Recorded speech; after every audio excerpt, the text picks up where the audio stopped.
Welcome back to স্বর্ণালীর হেসেল। আশা করি সবাই খুব ভালো আছো, আমিও খুব ভালো আছি।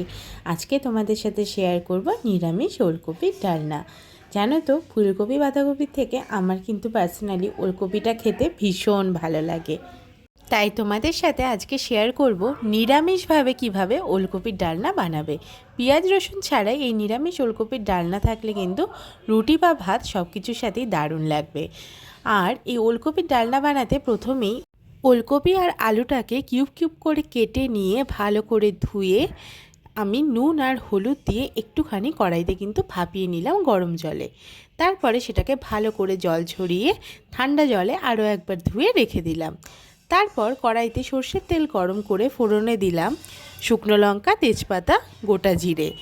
তার ওপর দিলাম ছেঁচে রাখা কিছুটা আদা আর কাঁচা লঙ্কা কুচি দিয়ে ভালো করে নাড়িয়ে চাড়িয়ে ওপর থেকে এবার সমস্ত গুঁড়ো মশলা অ্যাড করে দিলাম।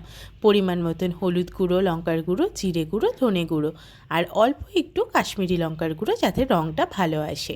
আর পরিমাণ মতন নুনটা কিন্তু এখানে বুঝে দিতে হবে, কারণ যখন আমি ভাপিয়ে নিয়েছিলাম সেখানেও কিন্তু নুন দেওয়া ছিল। তোমরা তোমাদের পরিমাণ অনুযায়ী দেবে। তারপরে সেই জল ঝরিয়ে রাখা ভাপানো আলু আর ওলকপিটাকে মশলার উপর দিয়ে ভালো করে মশলার সাথে নাড়িয়ে নিচ্ছি এবং কষিয়ে নিচ্ছি।